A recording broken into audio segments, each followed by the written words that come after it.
Hello बच्चों, तो स्वागत है आप सभी को फिर से मेरा एक नए वीडियो में। और आज हम लोग देखने वाले हैं केमिस्ट्री के 35 मोस्ट वीवीआई ऑब्जेक्टिव क्वेश्चन को। तो चलिए देखते हैं और सभी प्रश्नों को अच्छी तरीके से समझते चलेंगे बच्चों। यह जो आपका यहाँ पर क्वेश्चंस है सभी आपके लिए बहुत ही इंपॉर्टेंट है। देखिए यहाँ पर कि अर्धपारगम्य झिल्ली से परासरण क्रिया में क्या निकल पाते हैं बच्चों। तो देखिए अर्धपारगम्य झिल्ली है जो कि हमारा सोल्यूशन चैप्टर से लिया गया है। और अर्धपारगम्य जो झिल्ली है बच्चों केवल और केवल विलायक के अणु को बच्चों पार करने देता है अपने झिल्ली से बच्चों परासरण की क्रिया में बच्चों। ऑप्शन नंबर हमारा क्या हो जाएगा, बी यहाँ पर राइट आंसर हो जाएगा। अगले नंबर क्वेश्चन पर चलते हैं जो कि है कि निम्नलिखित में कौन हाइड्रोजन बॉन्ड किसमें बच्चों हाइड्रोजन बॉन्ड जो है वह नहीं है। हाइड्रोजन बॉन्ड बच्चों किसमें नहीं है। तो देखिए याद रखिएगा इस ट्रिक को, FON वाला जो ट्रिक है इसे याद रखिएगा। FON यह जिसमें होगा बच्चों उसमें होता है। जैसे H में बच्चों F है तो इसमें होगा, O वाला देखिए H2O में है तो ये भी है, N है बच्चों NH3 तो इसमें भी है हाइड्रोजन बॉन्ड। लेकिन यहाँ पर HCl जो दिया गया है बच्चों इसमें हमारा हाइड्रोजन बॉन्ड नहीं होता है। ऑप्शन नंबर हमारा क्या हो जाएगा बच्चों, ऑप्शन नंबर हमारा सी राइट आंसर हो जाएगा। इसमें हाइड्रोजन बॉन्ड नहीं होता है। ऑप्शन नंबर यहाँ पर हमारा सी राइट आंसर। बस आपको FON याद रखना है। देखिए NiCO4 में निकेल का ऑक्सीकरण अवस्था बच्चों देखिए 2009, 12, 14 और 20 और 24 में पूछा गया बच्चों। NiCO4 में बच्चों निकेल का यहाँ पर ऑक्सीकरण अवस्था। तो देखिए CO जो है बच्चों वह उदासीन होता है, CO उदासीन होता है। तो आप निकेल का निकालिएगा तो X प्लस 0 गुना आप 4 भी कीजिएगा बच्चों तो आपका क्या आंसर आएगा, 0 ही आएगा। X बराबर आपका क्या आ जाएगा बच्चों 0, क्योंकि 0 में 4 से गुना होगा तो 0 आएगा आंसर। हमारा option number B right answer हो जाएगा। ऑप्शन नंबर बच्चों बी यहाँ पर हमारा राइट आंसर होगा। NiCO4 में निकेल का ऑक्सीकरण संख्या 0 होता है। जिंक का बच्चों जल के साथ क्लोरोफॉर्म के अवकरण से प्राप्त किया होगा। जिंक जो है बच्चों जिंक और जल के साथ बच्चों क्लोरोफॉर्म में अगर अवकरण हो तो उससे प्राप्त कौन सा अवकरण होता है, यही हमसे पूछा जा रहा है। तो होता है बच्चों CH4 अर्थात बच्चों मेथेन क्या होता है।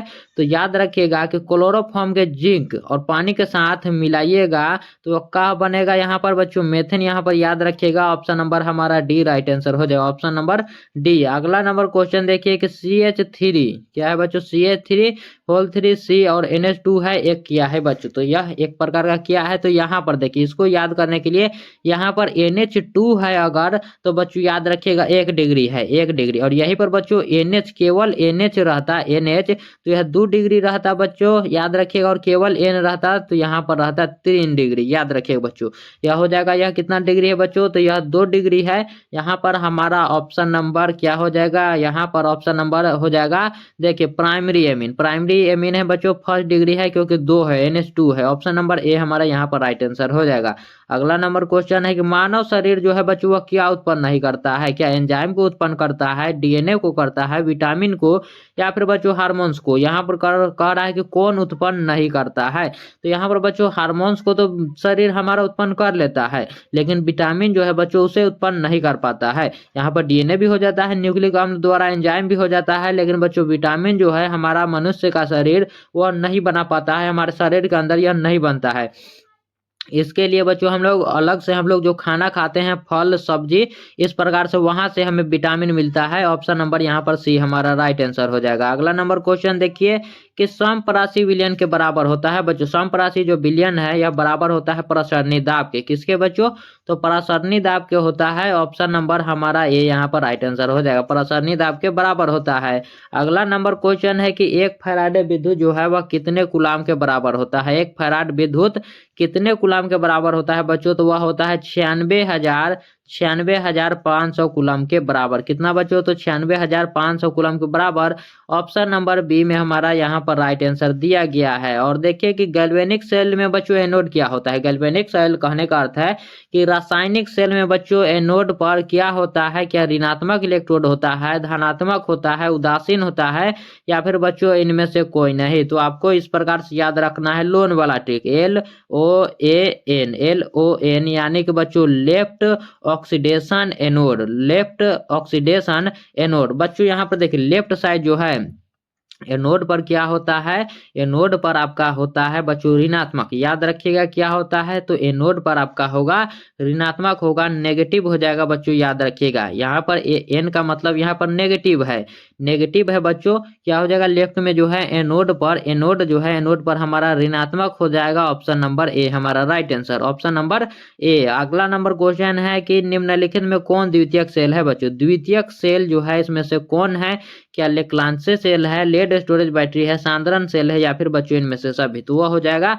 Lead storage battery. और द्वितीयक सेल क्या होता है बच्चों, जो कि बार बार चार्ज किया जा सके, जिसे बच्चों हम लोग बार बार चार्ज कर सके और चार्ज करके उसका हम लोग इस्तेमाल कर सके बच्चों। ऑप्शन नंबर क्या होगा यहाँ पर, जल्दी से बता दीजिए। ऑप्शन नंबर बी हमारा यहाँ पर राइट आंसर हो जाएगा। किसी वस्तु के प्रतिक्रिया की दर जो है वह निर्भर करता है, तो किसी वस्तु के प्रतिक्रिया की दर वह एक्टिवेशन मास पर बच्चों निर्भर करता है, यानी कि सक्रिय मात्रा पर। किस पर बच्चों, तो सक्रिय मात्रा पर। ऑप्शन नंबर हमारा यहाँ पर डी राइट आंसर हो जाएगा, ऑप्शन नंबर डी। किसी रासायनिक अभिक्रिया का वेग स्थिरांक निम्नलिखित में किस पर निर्भर करता है, तो किसी रासायनिक अभिक्रिया जो है उसका जो है, अगर बच्चों ताप बढ़ाइएगा तो जो है वहां पर अभिक्रिया तेजी से होने लगता है। ताप का जो है बच्चों बहुत फर्क पड़ता है उस पर, अभिक्रिया तेजी से होने लगता है। याद रखिएगा ताप बढ़ाने पर। तो हमारा पूछा जा रहा है कि निर्भर किस पर करता है, तो ताप पर करता है, मात्रा पर बच्चों बिल्कुल भी नहीं, भार पर भी नहीं और समय पर भी नहीं। ताप बढ़ाने पर बच्चों अभिक्रिया बहुत तेजी से होती है। दूध है बच्चों, दूध जो है वह कैसा है, तो वह है बच्चों जल में परिक्षेपित वसा। क्या है, तो जल में परिक्षेपित वसा है बच्चों। ऑप्शन नंबर ए हमारा राइट आंसर हो जाएगा। फैट इन वाटर है यहाँ पर, फैट इन वाटर यानी कि जल में परिक्षेपित वसा। रासायनिक अधिशोषण में कितनी परतें होती है बच्चों, तो रासायनिक अधिशोषण है उसमें एक परत होती है, लेकिन यहाँ पर भौतिक अधिशोषण में बच्चों कई परत हो सकती है, लेकिन रासायनिक अधिशोषण जो है बच्चों उसमें केवल और केवल एक ही परत होती है। याद रखिएगा ऑप्शन नंबर हमारा ए राइट आंसर हो जाएगा, ऑप्शन नंबर ए। अगला नंबर क्वेश्चन है 15वां नंबर क्वेश्चन कि लोहे का मुख्य अयस्क है। लोहा का अयस्क तो बच्चों कितना होता है, लोहा का अयस्क बच्चों मैग्नेटाइट होता है, हेमेटाइट होता है, बहुत होता है, लेकिन मुख्य अयस्क पूछा जाए तो यह होता है बच्चों हेमेटाइट। कौन होता है बच्चों, तो हेमेटाइट जिसका सूत्र होता है Fe2O3। Fe2O3 बच्चों किसका सूत्र है, तो हेमेटाइट का। याद रखिएगा क्योंकि इसका सूत्र भी बार बार पूछ लिया जाता है कि हेमेटाइट का सूत्र क्या होता है। अगला नंबर क्वेश्चन है कि नाइट्रिक अम्ल का सूत्र यहाँ पर आपसे पूछा गया है कि नाइट्रिक अम्ल का सूत्र क्या होता है बच्चों, तो HNO3। क्या होता है, HNO3 होता है किसका सूत्र बच्चों, नाइट्रिक अम्ल का। ऑप्शन नंबर ए हमारा यहाँ पर बिल्कुल राइट आंसर हो जाएगा, ऑप्शन नंबर ये हमारा राइट आंसर हो जाएगा। अगला नंबर क्वेश्चन है कि फोटोग्राफिक फिल्म प्लेट में किसका आवश्यक घटक है। फोटोग्राफिक फिल्म प्लेट जो है बच्चों या किसका आवश्यक घटक है, तो यह है बच्चों सिल्वर ब्रोमाइड का। किसका है बच्चों, AgBr का है, यानी कि सिल्वर ब्रोमाइड का। याद रखिएगा बच्चों किसका, AgBr यानी कि सिल्वर ब्रोमाइड बच्चों। अगला नंबर क्वेश्चन देखिए कि सोना धातु का ऑक्सीकरण संख्या होता है। सोना जो है बच्चों यह मुक्त अवस्था में पाया जाता है, यह भी याद रखिए। कैसे पाया जाता है बच्चों, तो मुक्त अवस्था में पाया जाता है। और इसका ऑक्सीकरण संख्या कितना होता है, तो ऑक्सीकरण संख्या यहाँ पर हमारा 0 हो जाएगा। क्या हो जाएगा बच्चों, तो 0 हो जाएगा। याद रखिएगा क्योंकि सोना जो है बच्चों एकदम जो है वो स्वतंत्र अवस्था में पाया जाता है, अकेले होता है, इसलिए इसका ऑक्सीकरण संख्या हमारा 0 हो जाएगा। अगला नंबर क्वेश्चन है कि निम्नलिखित में किस तत्व में 4f ऊर्जा स्तर क्रमिक रूप से भरा होता है। तो बच्चों याद रखिएगा यहाँ पर आपको याद रखने का क्या है, जो आपका पीरियोडिक टेबल होता है, जो उसमें नीचे जो 2 लाइन होता है बच्चों, नीचे दो लाइन होता है वहां पर, तो एक ऊपर वाला होता है 4f। क्या होता है बच्चों, तो ऊपर वाला 4f और नीचे वाला बच्चों 5f होता है। ऊपर जो 4f होता है उसे हम लोग बच्चों लेंथेनाइड कहते हैं, और नीचे वाले को हम लोग क्या कहते हैं बच्चों, तो एक्टिनाइड कहते हैं। ऊपर वाले को लेंथेनाइड, नीचे वाले को बच्चों एक्टिनाइड कहते हैं। तो 4f ऊर्जा स्तर क्रमिक रूप से भरता है उसे क्या कहते हैं बच्चों, तो लेंथेनाइड कहते हैं। ऑप्शन नंबर हमारा ए राइट आंसर हो जाएगा, ऑप्शन नंबर ए। और देखिए 20वां नंबर क्वेश्चन कि हमेशा स्वतंत्र अवस्था में पाया जाने वाला धातु कौन है बच्चों, तो हमेशा स्वतंत्र अवस्था में पाया जाता है सोना। याद रखिएगा सोना, इसीलिए तो इसमें बच्चों जंग नहीं लगता है, इसमें बच्चों जंग नहीं लगता है सोना में, इसीलिए तो हम लोग इसे आभूषण के रूप में इस्तेमाल करते हैं बच्चों। ऑप्शन नंबर ए हमारा यहाँ पर राइट आंसर हो जाएगा। और शुद्ध सोना बच्चों कितने कैरेट का होता है, तो 24 कैरेट का। याद रखिएगा, लेकिन आभूषण बनाने में 22 कैरेट का उपयोग किया जाता है, ये भी याद रखिएगा। देखिए यहाँ पर कि K3 Fe6 एक है, K3 Fe6 बच्चों क्या है, तो यह एक प्रकार का उप सहसंयोजक यौगिक है। उप सहसंयोजक यौगिक जैसे ही बच्चों इस प्रकार से आपको दिखे, यह जो आपका बड़ा जो कोष्ठक है बच्चों, यह आपको दिखे, आप लोग आंख मूंद कर लगा दीजिए कि यह क्या है, तो यह एक प्रकार का उप सहसंयोजक यौगिक है बच्चों। ऑप्शन नंबर यहाँ पर हमारा बी राइट आंसर हो जाएगा। निम्नलिखित में कौन से जोड़े में क्रमशः चतुष्फलकीय वाइड और अष्टफलकीय वाइड दोनों ही होते हैं, तो दोनों ही होते हैं बच्चों HCP और CCP में। किसमें बच्चों, HCP और CCP हेक्सागोनल क्लोज पैकिंग बच्चों, याद रखिएगा कौन सा है, HCP और CCP। ऑप्शन नंबर हमारा सी राइट आंसर हो जाएगा, यानी कि बच्चों चतुष्फलकीय और अष्टफलकीय। अगला नंबर क्वेश्चन है 23वां नंबर कि क्रिस्टलीय तंत्र की कुल संख्या होती है, तो क्रिस्टलीय तंत्र की बच्चों कुल संख्या हमारा 7 होता है। कितना होता है बच्चों, क्रिस्टलीय तंत्र की कुल संख्या हमारा 7 होता है, याद रखिएगा ऑप्शन नंबर ए हमारा राइट आंसर है। और वहीं पर ब्रेविश जालक पूछे तो बच्चों, तो ब्रेविश जालक जो है वह 14 प्रकार के होते हैं। ब्रेविश जालक 14 प्रकार के होते हैं, और क्रिस्टल में पूछ लिया जाए तो वह 3 प्रकार के होते हैं, ये भी याद रखिए। अगला नंबर क्वेश्चन देखिए कि बेंजीन का अनुसूत्र है, बेंजीन का बच्चों अनुसूत्र होता है C6H6।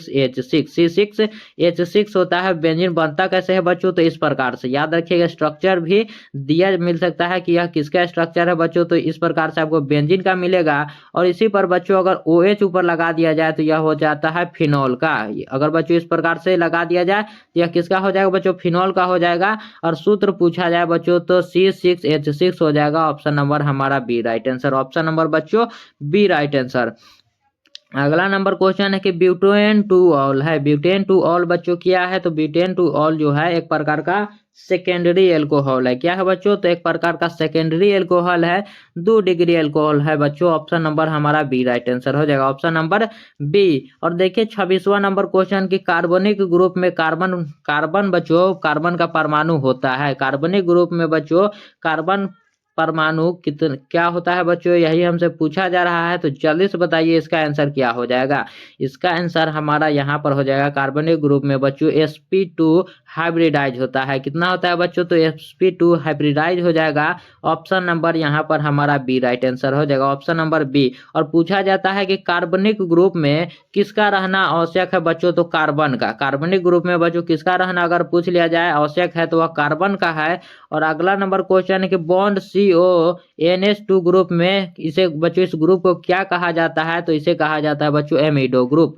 इसे क्या कहा जाता है बच्चों, तो इसे कहा जाता है एमिडो ग्रुप, याद रखिएगा। ऑप्शन नंबर ए हमारा राइट आंसर हो जाएगा, ऑप्शन नंबर ए। और देखिए 28वां नंबर क्वेश्चन की आयुपेशी प्रणाली में आइसोटोन का नाम होता है, तो एसीटोन का नाम होता है बच्चों प्रोपेनोन। क्या होता है बच्चों, एसीटोन का नाम होता है प्रोपेनोन। ऑप्शन नंबर हमारा यहाँ पर सी राइट आंसर हो जाएगा, ऑप्शन नंबर बच्चों का, तो ऑप्शन नंबर हमारा सी राइट आंसर होगा। और बच्चों यह वीडियो अगर आपको अच्छा लग रहा होगा तो इस वीडियो को लाइक कर दीजिएगा और कमेंट में बताइएगा कि यहाँ पर आपको किस क्वेश्चन में आपको प्रॉब्लम हो रहा है, तो ये भी एक बार जरूर बताइएगा। अगर किसी भी क्वेश्चन में आपको प्रॉब्लम हो तो कमरे के तापक्रम पर फॉर्मेल्डिहाइड होता है बच्चों, तो कमरे के तापक्रम पर और फॉर्मेल्डिहाइड का भी बच्चों सूत्र पूछ लिया जाता है। क्या होता है, तो HCHO। क्या होता है बच्चों, HCHO, याद रखिए फॉर्मेल्डिहाइड का सूत्र होता है। और पूछा जा रहा है कि तापक्रम पर फॉर्मेल्डिहाइड होता है तो कमरे ताप पर होता है, कमरे के तापमान पर यह गैस होता है। याद रखिए क्या होता है बच्चों, यह गैस के रूप में होता है। ऑप्शन नंबर हमारा क्या हो जाएगा बच्चों, ऑप्शन नंबर ए हमारा राइट आंसर।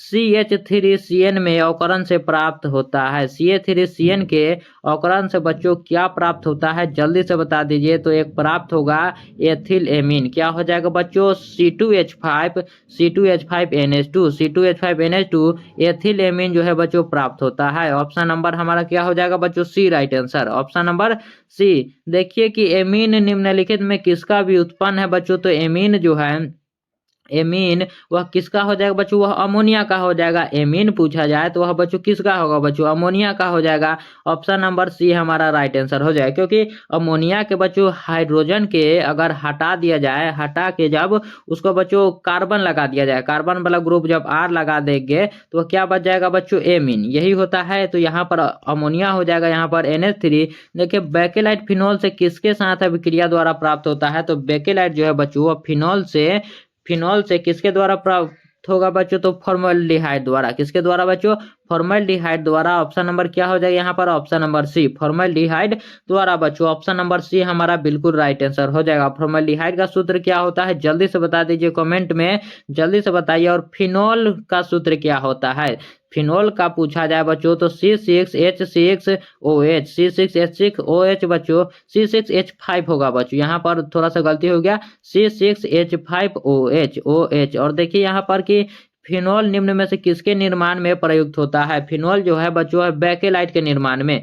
फिनोल जो है बच्चों यह बेकेलाइट के निर्माण में उपयुक्त होता है, इसका प्रयोग किया जाता है।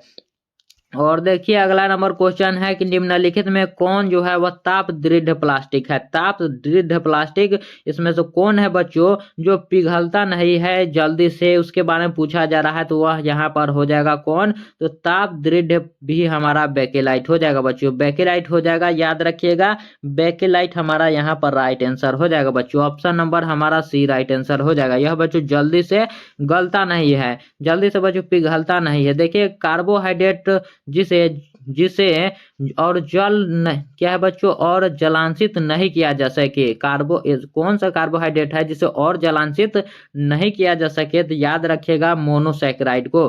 कौन कौन से सैकेराइड होते हैं बच्चों? तो मोनोसैकेराइड, एलिगोसैकेराइड और लास्ट में क्या होता है? जल्दी से बताइए, जल्दी से बताइए। यहाँ पर मोनोसैकेराइड हमारा राइट आंसर हो जाएगा बच्चों। कौन सा? तो मोनोसैकेराइड। और देखिए 36वां नंबर क्वेश्चन की निम्न में से किसमें मैग्नीशियम है बच्चों? तो मैग्नीशियम बच्चों क्लोरोफिल में पाया जाता है। किसमें?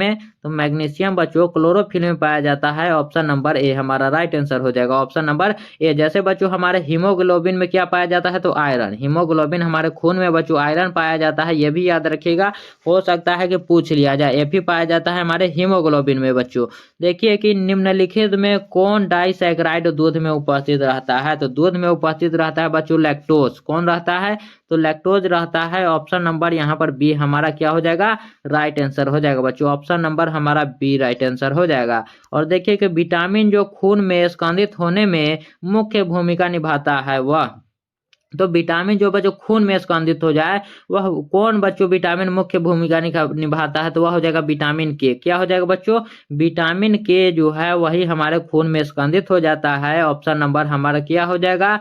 ऑप्शन नंबर हमारा डी राइट आंसर हो जाएगा बच्चों। Option number D. और देखिए कि डेटॉल का उपयोग किया जाता है। डेटॉल का बच्चों हम लोग उपयोग क्यों करते हैं? क्या संक्रमण हारी में, रोगाणुरोधक में, मलेरिया रोधी में, या फिर सभी में बच्चों? किस में करते हैं जल्दी से बता दीजिए। तो हम लोग करते हैं एंटीसेप्टिक के रूप में, यानी कि रोगाणुरोधक में एंटीसेप्टिक के रूप में हम लोग करते हैं डेटॉल का उपयोग। इसका बच्चों तो डेटॉल का उपयोग ऑप्शन नंबर हमारा बी राइट आंसर हो जाएगा। Option number B. और देखिए अगला नंबर क्वेश्चन कि दर्द निवारण की दवाइयां निम्नलिखित में क्या कहलाती है? तो दर्द निवारण की दवाइयां जो है वह एनाल्जेसिक कहलाती है। क्या बच्चों? तो एनाल्जेसिक यानी कि पीड़ाहारी बच्चों कहलाती है। पीड़ाहारी जो है बच्चों हम लोग दर्द निवारण के लिए इसका उपयोग करते हैं।